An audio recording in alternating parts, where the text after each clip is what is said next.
সাবেক স্বরাষ্ট্রমন্ত্রী আসাদুজ্জামান খান কামালের ছেলে শাফি মোদাচ্ছের খান জ্যোতিকে গ্রেপ্তার করেছে আশুলিয়া থানা পুলিশ।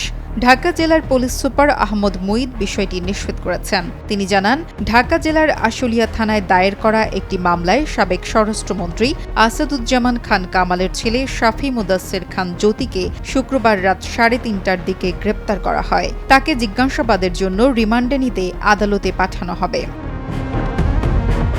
আওয়ামী সরকারের প্রভাবশালী দুর্নীতি ও অনিয়মের অভিযোগে আসাদুজ্জামান খান কামাল ও তার পরিবারের নামে শত কোটি টাকার অবৈধ সম্পদ অর্জনের প্রমাণ পেয়েছে দুর্নীতি দমন কমিশন।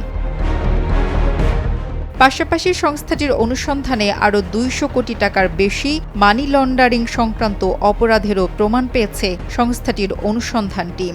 সব মিলিয়ে আপাতত 300 কোটি টাকার বেশি দুর্নীতির প্রমাণ মিলেছে সাবেক এই স্বরাষ্ট্রমন্ত্রীর পরিবারের বিরুদ্ধে। মূলত দুর্নীতি ও অনিয়মের অভিযোগে দায়ের করা মামলাতেই সাবেক স্বরাষ্ট্রমন্ত্রীর ছেলে শাফি মোদাচ্ছের খানকে গ্রেপ্তার করেছে পুলিশ। নুসরাত জাহান কলি, কালের কণ্ঠ।